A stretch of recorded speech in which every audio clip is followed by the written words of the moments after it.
삼성그룹의 이재용 회장 참 오랫동안 말입니다. 재판을 받았습니다. 이번에 삼성물산과 제일모직을 합병한 것, 이것을 두고 재판을 받았는데 1심에 무죄가 나왔었거든요. 2심에도 다행히 무죄가 나왔습니다. 이 무죄를 보면 사실 참 기가 막힙니다. 혐의가 모두 19개였어요. 혐의만 19개. 제일모직 삼성물산 부당합병, 여기에 대해서는 재판부가 뭐라고 했나 하면 이재용 회장 승계위에서 합병 검토한 게 아니다, 이렇게 이야기했고요. 또 합병을 위해서 제일모직 주가 조작을 했다. 주가 조작한 사례가 없다. 주가 부양을 위한 비정상적인 결례가 관찰되지 않았다. 삼성물산과 주주에 손해 입혔다.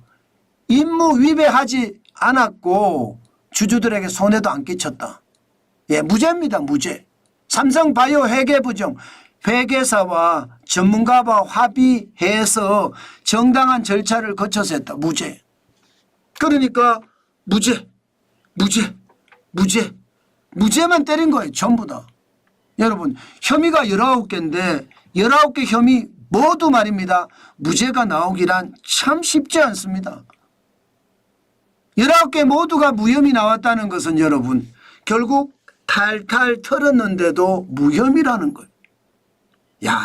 저는 이것을 보면서요, 얼마나 대한민국의 1등 기업을 잡으려고 했는지 저는 확실하게 나온다고 생각합니다.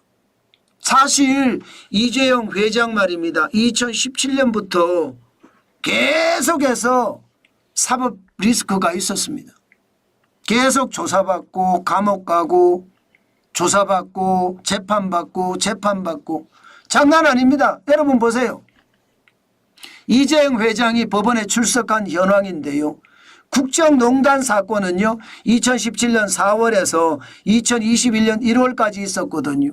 이때는 1심, 항소심, 대법원, 파기환송심까지 따지면 이재용 회장이 법원에 출석한 것만 83차례입니다. 그리고 구속까지 됐죠. 2017년 2월에 구속이 돼서 2018년 2월에 나왔습니다. 353일을 구속이 돼 있었습니다. 그리고 2021년 2월에 또 구속이 돼서 8월에 가석방 됐거든요. 8년이라고 되어 있는데 8월입니다. 207일간 또 구속이 됐습니다. 그리고 2022년 8월에 사실 특별사면으로 사면 복권이 되면서 나오게 된 거죠. 여러분, 이게 말이 됩니까? 대한민국 1등 기업의 최고 경영자를 구속을 시켜서 계속 가둬놓는다는 게, 게다가 합병이나 분식에 관한 재판에도 지금 102차례 나왔습니다. 102차례. 1심에 이어서 항소심까지.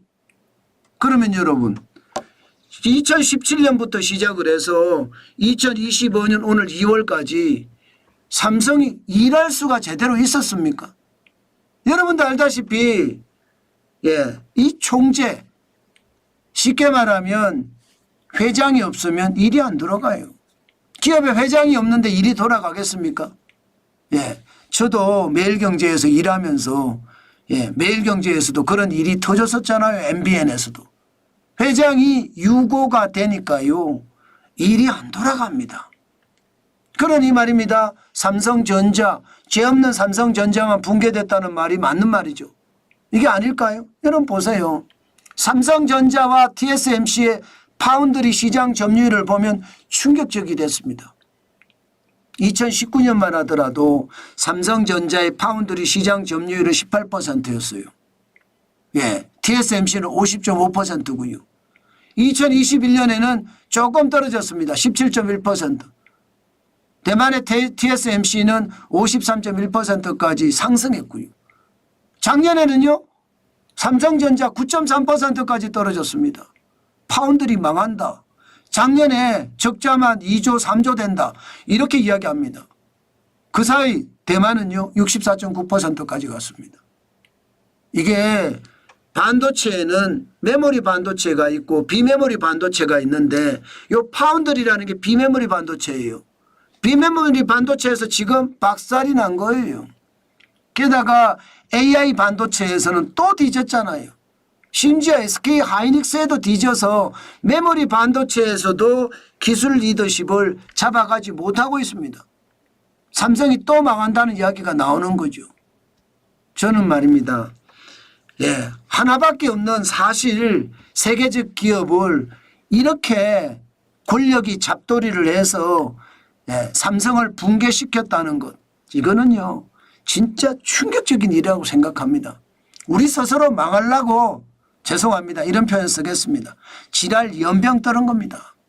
이게 우리 스스로 망하려고 이렇게 된 거예요. 그러니 말입니다, 삼성전자는 성장하지 못하고 계속 정체한 거예요. 보세요. 2018년부터 삼성전자가 어떻게 됐는지. 2018년에 삼성전자 매출을 보더라도 243조 7,700억 원이었습니다. 2019년에 떨어집니다. 230조 4천억 원으로. 심지어 2020년에 늘어나요. 236조 8,100억 원으로. 그래서 좀 늘어나기는 했어요. 그러나 2022년에 302조 2,300억 원까지 올라갔던 매출이 떨어집니다. 2023년에는 258조 9,400억 원으로 떨어졌고요. 작년에는 오르긴 했지만 300조 9천억 원 간신히 올랐습니다. 그런데 영업이익 떨어지는 거 보세요. 영업이익이 떨어지면 투자가 더뎌지거든요. 2023년에 6조 5,700억까지 떨어졌습니다. 작년에도 말입니다. 32조 7천억 원이에요. 굉장히 적죠. 2021년에 51조 6,300억 원에 비하면 굉장히 적습니다. 투자할 수 있는 여력이 그만큼 떨어진다는 거예요.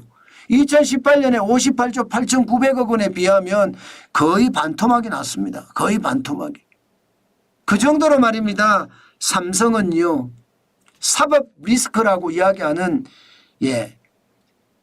권력의 잡돌이에 결국 말입니다. 삼성전자가 붕괴했다, 이렇게 생각이 듭니다. 아마 앞으로 삼성전자가 더 힘을 내겠죠.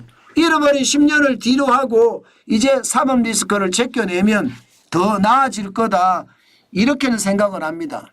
그렇지만 한 번 말입니다. 리더십을 빼앗기잖아요. 그러면 따라가기가 굉장히 어렵습니다. 여러분 코닥 기억나시죠? 코닥이라는 회사는요 필름을 만드는 회사예요.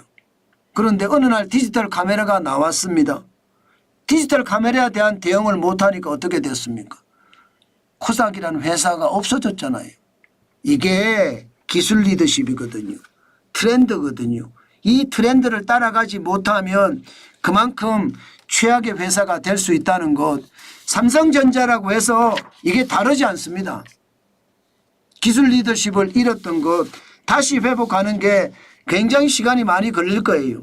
10년의 사법 리스크가 결국 잃어버린 10년을 만들어냈고 삼성전자 1등 삼성전자를 2등 삼성전자 내지는 2류 3류 삼성전자로 만들어버리고 말았습니다. 그만큼 말입니다.